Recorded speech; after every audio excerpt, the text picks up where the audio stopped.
Medok'tan Garcinia Gel 8'de sağlığı sunar. 8'de sağlık kaldığı yerden devam ediyor. Şimdiki konuğumuz romatoloji uzmanı doçent doktor Yusuf Karabulut. Hocam hoş geldiniz. Merhaba, hoş bulduk. Hoş geldiniz. Hoş bulduk, merhaba. Sağ olun. Siz nasılsınız? Teşekkürler. Bizler de iyiyiz, sağ olun. Hocam sormak istiyorum ama yanlış telaffuz edersem düzeltin lütfen. Psoriatrik artrit nasıl bir hastalıktır? Psoriatik artrit hastalığımızın ismi romatolojinin önemli hastalıklarından bir tanesidir. Aslında hikayemiz cilt hastalığı şeklinde başlar genellikle. Psoriazis dediğimiz bir cilt hastalığı olur hastalarımızın önemli bir kısmında öncesinde. Arkasından romatizmal olarak hastanın eklem bulguları ortaya çıkar genellikle. Ancak bazı hasta gruplarında eklem bulgularının önce geldiği, cilt bulgularının daha sonra geldiği de olabilir. Bazen de ikisi birlikte başlayabilir. Psoriatik artrit ilerleyici bir hastalıktır aslına bakarsanız. İltihaplı romatizmanın en önemli formlarından bir tanesidir. Omurgayı tutabilir, tırnakları tutabilir, cildi tutabilir hastalık ama aynı zamanda eklemleri de tutabilir. Özellikle el ve ayak eklemleri olaya katılır. Büyük eklemlerde, diz ve kalça eklemleri de olayın içine girebilir. Ağrı, şişlik, kızarıklık olabilir. Ağrı ön plandadır. Hasta hareket etmekte güçlük çeker. Elini kullanamaz örneğin. Kaşık tutamaz, yemek yiyemez, düğme ilikleyemez, bardak tutamaz. İlerleyici bir hastalık olduğu için doğru bir zamanlamayla tedavi edilmediği takdirde hastalıkta kalıcı hasarlara yol açar, eklem hasarına yol açar. Eklemlerde şekil bozuklukları ortaya çıkabilir. Oldukça sıkıntılı bir hastalıktır. Doğru tedavi edildiğinde de başarı şansı oldukça yüksektir. Romatoloji uzmanı arkadaşlarımızın doğru ilaçları doğru zamanlamayla kullanmaları durumunda hastalık hızlı bir şekilde kontrol edilecektir. Cilt bulguları da keza tedaviye cevap vereceği için hastanın hem yaşam kalitesi hem görsel anlamda hem fonksiyonel anlamda artacaktır. Peki hocam bu psoriatik artritin cilt bulguları bulaşıcı mıdır? Cilt bulguları bulaşıcı değildir. Psoriatik artrit bulaşıcı bir hastalık. Psoriazis diyelim. Psoriatik artrit ve psoriazis. Aslında psoriatik artrit kelimesi ve psoriazis kelimesini artık psoriatik hastalık kavramı içerisinde değerlendiriyoruz. Bunlar birbiriyle iç içe geçmiş hastalıklar. Psoriazis hastalarının bir kısmında bu oran değişebilir %40 ile 60 arasında. Bazı yayınlarda daha düşük de olabilir. Psoriatik artrit gelişir. Önce cilt bulgusu, arkasından eklem bulguları. Bulaşıcı değildir cilt bulguları. Psoriatik artritteki eklem bulgularının ön planda olduğu durumlarda kalıcı hasarlar, fonksiyonel bozukluklar, sakatlıklar olabilir. Yaşam kalitesi çok bozulur. Görsel anlamda cilt bulgularının ön planda olduğu durumlarda aslında bir depresyon, kendini saklama, sosyal durumlardan uzaklaşma gibi durumlar olabilir. Tokalaşmadan kaçınma, örtme gibi, cilt bölgelerini göstermeme gibi durumlar ortaya çıkabilir. Özel bölgeler olaya katıldığında özel hayatla ilgili sorunlar ortaya çıkabilir. Ama cilt bulguları bulaşıcı değildir bu hastalıkta. Tamamen değişik nedenlerle, genetik faktörler var, başka sebepler var ortaya çıkar. Ve kesinlikle eşe ya da çocuklara bulaşmaz durumu söz konusu değildir bu hastalığın. Peki hocam şimdi böyle hastalıklarda hep hani özellikle de belli bir yaştan sonra akla gelen hep tedavi yöntemi kaplıca olur. Siz önerir misiniz yani kaplıcayı? İnflamatuar bir hastalıktır psoriatik artrit, psoriatik hastalık. Dolayısıyla fizik tedavi elbette eğer bir eklemde hasar varsa ve o hasar romatolog tarafından doğru ilaçlarla tedavi edildikten sonra kalmış bir problem varsa burada fizik tedavi faktörleri gündeme gelebilir. Ama inflamatuar hastalıkların hiçbirisinde kaplıca tedavisini kullanmıyoruz. Bu ince bir nokta, burayı birbirinden ayırt etmek gerekiyor. İnflamatuar patolojiler, psoriatik artrit inflamatuar bir hastalıktır, romatizmal bir hastalıktır, iltihaplı romatizmanın bir parçasıdır. Kaplıca ile tedavi edilemez. Ancak eğer hekiminiz, romatoloğunuz sizi tedavi etmişse, inflamasyonu baskılamış, sizi belli bir düzeyde rahatlatmışsa ama sizin ekleminizde de bir fibrozis gelişmişse, fizik tedavi uzmanı arkadaşlarımız da uygun görüyorsa orada fizik tedavi yöntemlerinin bir parçası olarak kaplıca kullanılabilir. Ancak primer tedavi yöntemi değildir. Eklem bulgularını ya da cilt bulgularını kaplıca yöntemiyle tedavi edemezsiniz. Hocam ben genetik geçişi sormak istiyorum. Şimdi psoriatik artrit olan bir anne babanın çocuklarında da mutlaka bu rahatsızlık görülür mü? Ya da bir kişinin hiç ailesinde böyle bir hikaye olmamasına rağmen o kişi psoriazis hastası olabilir mi? Bu çok önemli bir soru. Aslında insanlarımız tarafından, toplumumuz tarafından da hatalı yorumlanabilecek bir konu. Genetik boyutu olan bir hastalıktır. Bizim psoriatik artrit ya da psoriazis dediğimiz hastalarda genetik çalışmalar bazı özel genlerin daha sık görüldüğünü gösterir.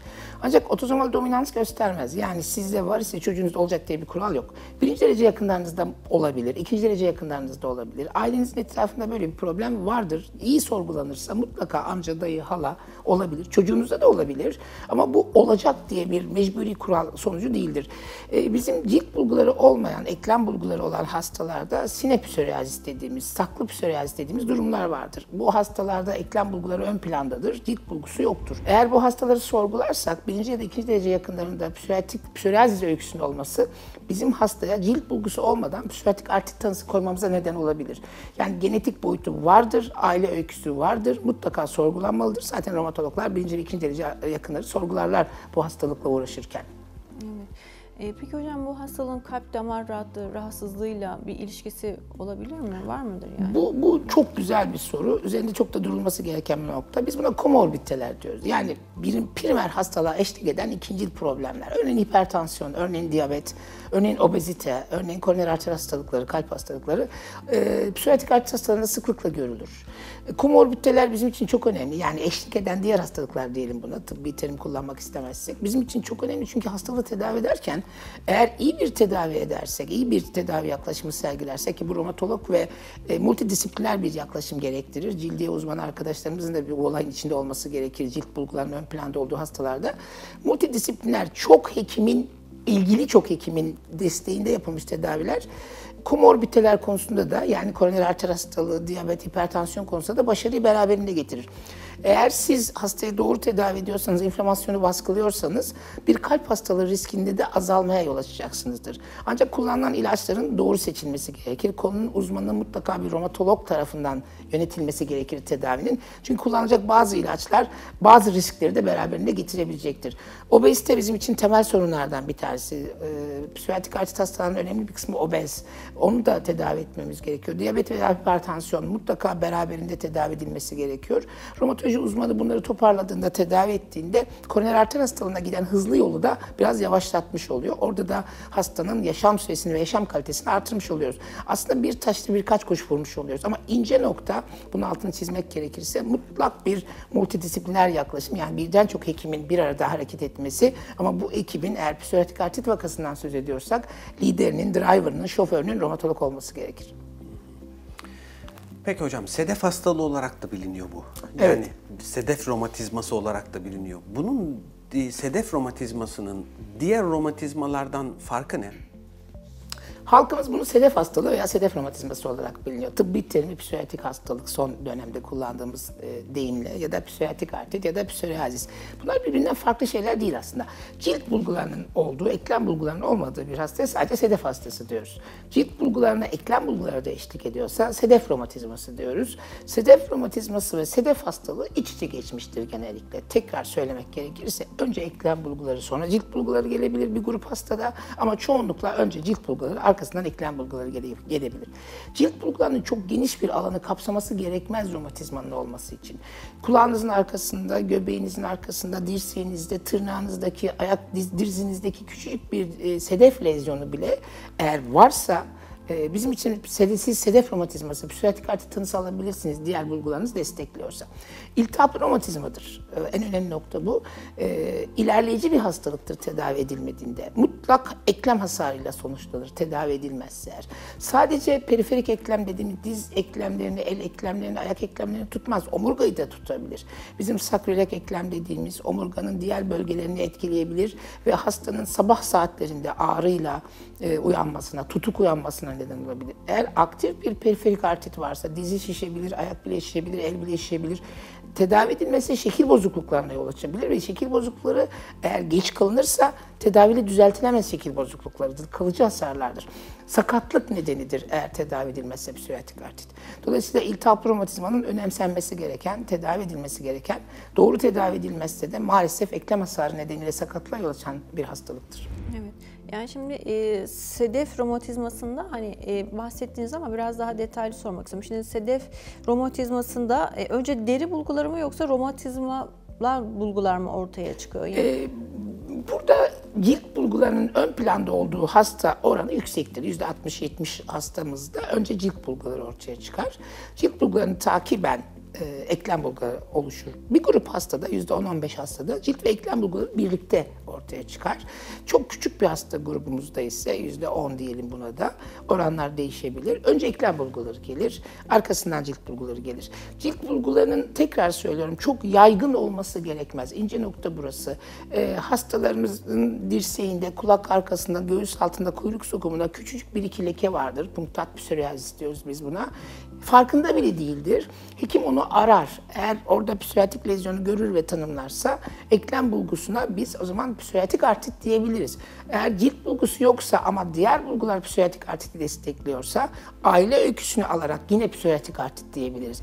Yani psoriatik artrit iltihaplı romatizmanın bir parçasıdır ve cilt bulguları şart değildir. Ama önemli bir grup hastada cilt bulguları vardır. Cilt bulgularının olmaması bu hastalığın sedef romatizması olmadığı anlamına gelmez. Bazı özel parametreleri romatolog tarafından takip edilir.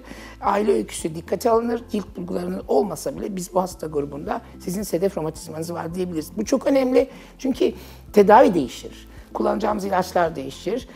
Son dönemde hastalarımız çok şanslı, çok özel ilaçlarımız var, akıllı ilaçlarımız var, biyolojik ilaç dediğimiz bir grup ilacımız var elimizde. Bunlar çok başarılı bir şekilde hastaların hem cilt bulgularını hem eklem bulgularını tedavi edebiliyoruz. Hastalarımızın yaşam kalitesi çok yükseliyor. Cilt bulgularını kontrol ettiğimiz zaman özgüvenleri artıyor, sosyal fobileri ortadan kalkıyor. Eklem bulgularını kontrol ettiğimiz zaman mobilitesi artıyor, yaşam daha çok katılıyor. Spor yapan hastalarımız var. Tabii ki sakatlığı önlemek temel amaç.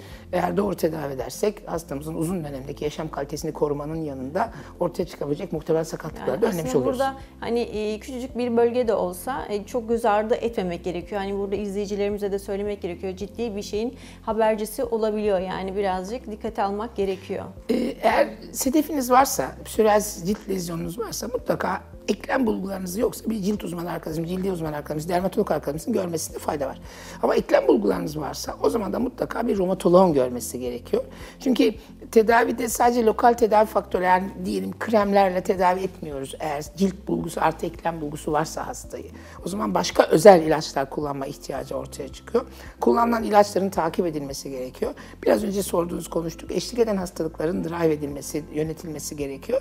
Bütün bunları üste koyduğumuzda psoriatik hastalık multidisipliner, hem cilt hastalıkları uzmanı hem romatolog tarafından, ama eklem bulgularının ön plan olduğu durumda da romatolog tarafından mutlaka yönetilmesi gereken, tedavi edilmesi gereken bir hastalık.